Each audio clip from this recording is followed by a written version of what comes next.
Good morning friends. स्वागत है आप सभी का हमारे परीक्षा मंच के नए यूट्यूब चैनल पर। साथियों, जैसा कि आप सभी लोगों को मालूम ही है कि 6 जनवरी 2019 को सहायक अध्यापक भर्ती परीक्षा संपन्न हुई थी और परीक्षा होने के अगले ही दिन शासन द्वारा जो कट ऑफ निर्धारित किया जाता है वो 65% सामान्य वर्ग के लिए और अन्य रिजर्व कैटेगरी के लिए 60% निर्धारित होता है। तो ये कट ऑफ जो निर्धारित किया गया है, इसी संदर्भ में मैं अपने कुछ विचार रखना चाहूँगा कि शासन द्वारा जो कट ऑफ निर्धारित किया गया है वो उन अभ्यर्थियों के लिए बहुत अधिक पीड़ादायक है जो 1 नंबर, 2 नंबर, 3 नंबर से वंचित हो रहे हैं। कट ऑफ निर्धारित होना चाहिए, लेकिन एग्ज़ाम के बाद होना ये हमारे समझ से पूर्णतया परे है और इतना अधिक कट ऑफ लग जाने से जो हमारे शिक्षा मित्र भाई हैं उनके साथ भी हमारी विशेष सहानुभूति है। वो सभी इस भर्ती प्रक्रिया से पूर्णतया बाहर हो चुके हैं लगभग। हालांकि उन्होंने माननीय उच्च न्यायालय की शरण भी ली है, लेकिन इतने अधिक कट ऑफ से हमारे उत्तर प्रदेश के अभ्यर्थी 4 समूह में बढ़ चुके हैं। पहला समूह ये है जो 97 और 90 जो पासिंग मार्क्स है उसका समर्थक है। दूसरा 5% कट ऑफ कम करवाने का समर्थक है। तीसरा कट ऑफ होना ही नहीं चाहिए और चौथा इस भर्ती प्रक्रिया को रद्द करवाने में लगा हुआ है। तो साथियों, जो तीसरा और चौथा पॉइंट मैंने बताया वो तो असंभव है, लेकिन पहले और दूसरे पॉइंट पर मैं कुछ चर्चा करना चाहूँगा।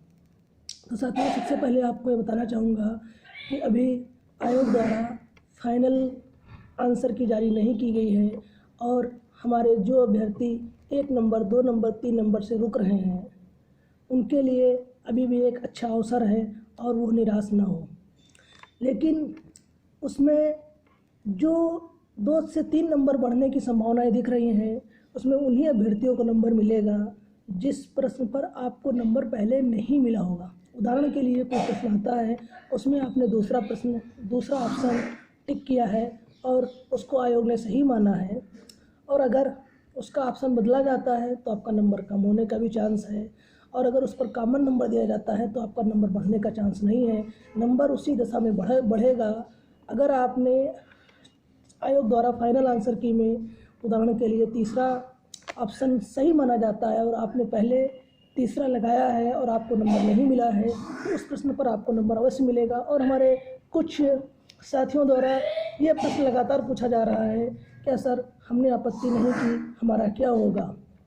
तो मैं बताना चाहूँगा कि अगर एक भी आपत्ति किसी भी व्यक्ति की स्वीकार होती है तो उस प्रश्न पर नंबर बढ़ेगा तो सबका बढ़ेगा, घटेगा तो सबका बढ़ेगा, सबका होगा और उस प्रश्न को आपने टिक किया है उस पर वो सारी स्थिति निर्भर करती है। तो साथियों, जो भी 2 नंबर 3 नंबर से वंचित हैं अभी, उनके साथ भी मेरी विशेष सहानुभूति है कि वो इस कट ऑफ को क्वालिफाई करें और 69,000 जो सहायक अध्यापक भर्ती प्रक्रिया में उन्हें भी प्रतिभाग करने का मौका मिले।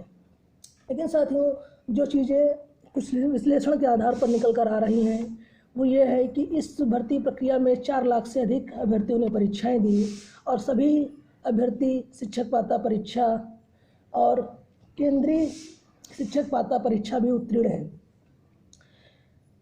तो अब इस स्थिति में 69,000 सीटें हैं और जो स्थिति बन रही है 75 से 80,000 अभ्यर्थियों के पास होने की संभावनाएं दिख रही हैं और अगर ये 2 से 3 नंबर बढ़ते हैं तो यही 5 से 10,000 अधिक उत्तीर्ण होने की संभावनाएं दिख रही हैं।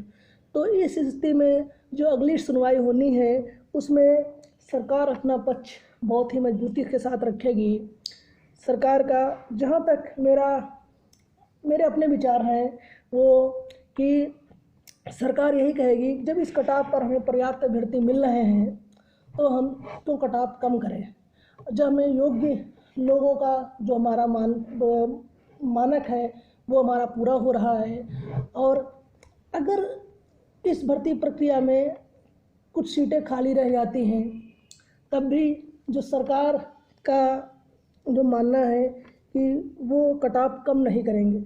अब इस पर अगर न्यायालय ही माननीय उच्च न्यायालय का ही कुछ हस्तक्षेप हो जाए और इस भर्ती प्रक्रिया में कुछ 1000-2000 सीटें बच जाए तो बात अलग है, लेकिन जिसकी संभावना बहुत ही नगण्य है। कारण कि ये है कि रिजल्ट जो है वो लगभग 18 से 20% आने की संभावनाएं हैं। इतना रिजल्ट आता है तो जो अभ्यर्थी इस कटाव को क्वालिफाई करेंगे उसमें से भी 1000 से 2000 अभ्यर्थी सहायक अध्यापक बनने से वंचित हो सकते हैं। लेकिन जो अभ्यर्थी इस कटाव को क्वालिफाई कर चुके हैं उनका 99% सहायक अध्यापक बनना तय है। तो साथियों, जहाँ तक कटाव कम होने का प्रश्न है तो शासन ने बिल्कुल स्पष्ट कर दिया है और वो अपना पक्ष भी आगामी डेट को रखने वाले हैं माननीय उच्च न्यायालय के सम्मुख। कटाव कम होने का सरकार के द्वारा कोई भी दिशा निर्देश नहीं प्राप्त हो रहा है। अब यही है कि जो अभ्यर्थी अधिक नंबरों से इस कटाव को क्वालिफाई नहीं कर पा रहे हैं वो आगामी जो टेट के बाद 2019 टेट के बाद सहायक अध्यापक भर्ती परीक्षा जो सितंबर-अक्टूबर में प्रस्तावित है उसकी तैयारियां अभी से शुरू कर दें और आगामी भर्ती में अपनी एक सीट को सुरक्षित करें। तो साथियों, ये रहा हमारा इस भर्ती प्रक्रिया पर अपना एक पूरा विश्लेषण। अगर आपको ये वीडियो अच्छा लगा हो तो इसे व्हाट्सएप फेसबुक ग्रुप पर शेयर करें। जय हिंद फ्रेंड्स।